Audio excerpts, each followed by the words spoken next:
बहुत समय पहले की बात है।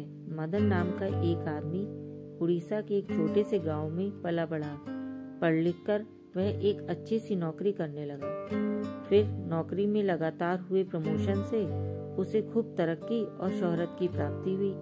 वह अब शहर में रहने लगा। वहां मदन को 11वीं मंजिल पर एक आलीशान फ्लैट कंपनी के द्वारा मिला। मदन अपनी पत्नी और अपने बेटे के साथ खूब ऐशो आराम से रहने। कुछ समय के बाद मदन के पिताजी उससे मिलने गांव से शहर आए। उसके पिताजी का स्वभाव बेहद ही सरल और निश्चल था।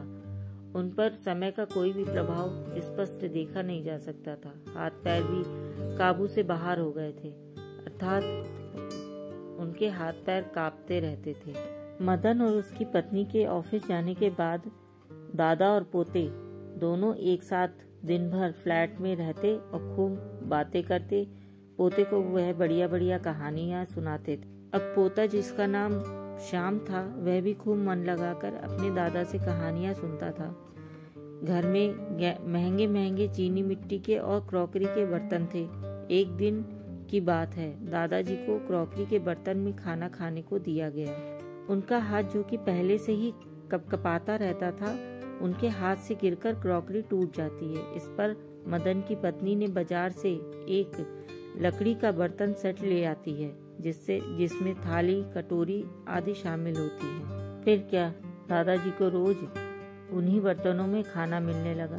दादाजी को इन बातों को अब बुरा तो बहुत लगता था, लेकिन वे कुछ बोलते नहीं थे। फिर एक दिन शाम खेल खेल में लकड़ी के कुछ बर्तन बना रहा था। इस पर मदन और उसकी पत्नी यानी कि शाम के मम्मी पापा उसे डांट लगाते हैं और उसका कारण पूछते हैं कि ये क्या कर रहे हैं। फिर शाम तो बच्चा, उससे वह उत्तर देता है कि मैं तो लकड़ी के कटोरे और बर्तन बना रहा हूँ। इस पर शाम के मम्मी पापा ने पूछा कि इसकी क्या आवश्यकता है, इसे क्यों बना रहे हो। फिर शाम जवाब देता है कि जब आप बूढ़े होंगे तो आपको भी तो इस बर्तन की जरूरत पड़ेगी, इसलिए बना रहा हूँ। अब मदन और उसकी पत्नी को अपनी गलती का एहसास हो जाता है और दोनों मिलकर अपने पिताजी के चरण छूकर उनसे क्षमा मांगते हैं। फिर उनके पिताजी उन्हें क्षमा कर देते हैं। फिर वे सब हंसी खुशी रहने लगते हैं।